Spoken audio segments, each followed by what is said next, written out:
Yeah, I saw something crazy this weekend. I saw Larry Kudlow. Larry Kudlow, who, by the way, just learned how to use a mask this weekend. It was amazing watching him fumbling around trying to put on a mask. I'll get to his economic news, which made me laugh. But he was. If you follow me on Twitter, I'm Clayton Morris on Twitter. I have it pinned, the video pinned right to the top of my Twitter account. He's like, how does this? Is this? I think I got it, guys.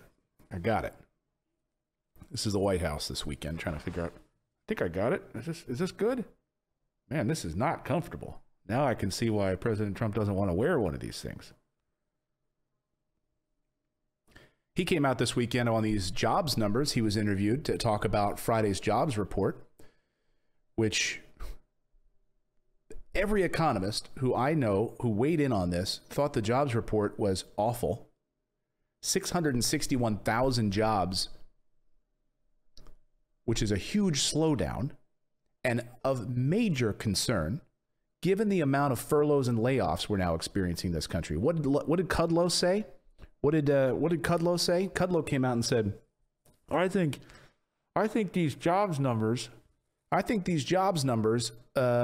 overall this jobs report was like an A-, was an A-. He called it an A- report. To which I tweeted, an A-. I would love to see what a C- looks like to you. An A-. But yeah, that's what he thinks this jobs report. You know why? Because it doesn't take into account all of the people that are now unemployed and unable to even look for a job, that are not even a part of the system anymore. Their unemployment benefits have run out. They're not a part of the system. Their jobs have totally disappeared. 30 million. Oh, and there's more this morning, folks. Oh, yeah. There's a lot more coming. In fact, Regal Cinema this morning, if you read our newsletter, how many of you are subscribers to our daily newsletter? It's totally free, by the way. Just go to morninginvest.com and subscribe. It's totally free. It's totally free. Let me put it up here on the screen. Just go to morninginvest.com. Regal Cinemas announced, we covered this in the newsletter this morning, they're closing all of these locations because no one's going to the movies. 600 locations, folks. 45,000 employees. I mean, these were the jobs that we had. And you know who gets hurt in all of this? This is the kind of stuff that kills me. I mean, the people that get hurt in all of this, it's the millennials, it's the young people trying to make ends meet, working a fairly low wage job, tearing tickets at a Regal Cinema. You know, a lot of young kids who are, maybe just out of college, can't get a job with the big boys yet. Just trying to pay the bills, pay for the gas in their car, work those jobs. Also, my mom, what she does for a living is helps people get jobs who have disabilities, either mental disabilities or physical disabilities. And movie theaters have been a great source of employment for people with disabilities. If you have a ticket taker who's able to sit there in a wheelchair and tear the tickets, or, help to guide people into the different theaters, they're out of a job. People with disabilities that work there, out of a job. 45,000 people. The airlines this morning, Southwest Airlines announcing that it is going to cancel 90,000 flights for the holidays. 90,000 flights. The airline industry is absolutely bleeding because we have no stimulus package, and tens of thousands of them have now lost their jobs. I played the tearful goodbye last week on the show. Sure, you guys saw it if you watched the show last week, of one of those flight attendants. I'm going to call them stewardesses anymore, I guess. I don't know. Well, flight attendants.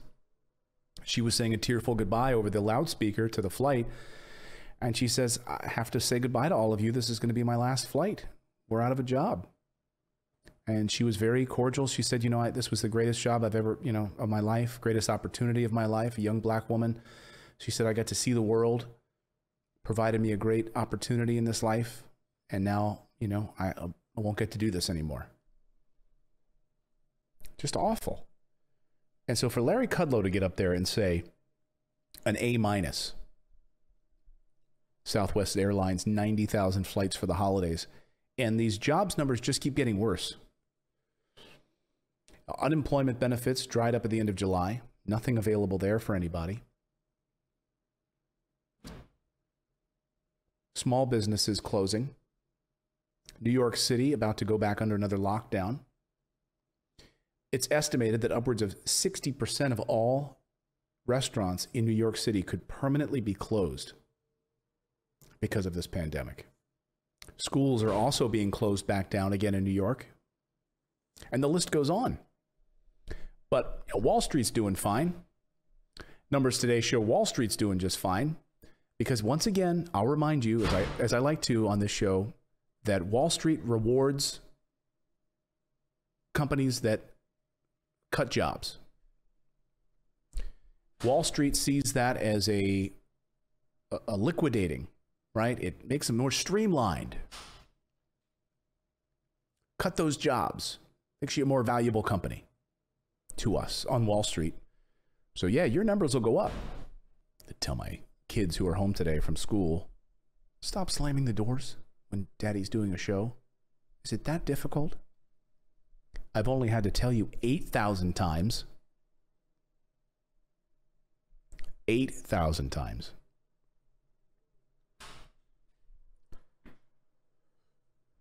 I have to text my wife. Can you please tell them to stop slamming the doors? She texts back. I'm trying to figure out why that's happening. I'll tell you why that's happening. We have 3 kids that don't listen. 3 kids that don't pay attention to what's going on. Just like our White House doesn't pay attention to what's going on. Cares about Wall Street. Doesn't give a rat's behind about the little person. You know, if you watch CNBC and the mainstream media, yeah, these jobs numbers, they're fine. They're okay. Wall Street's doing fine. Futures market is up. Wall Street's bouncing back. Here's where you should put your money in the stock market. Let's all support Wall Street. Let's all make sure that Wall Street's doing fine. Well, the little person can't pay their bills. So these unemployment numbers are not good. Let me know. I mean, have you lost your job? Do you know someone in your family that's lost their job? Let me know in the chat below.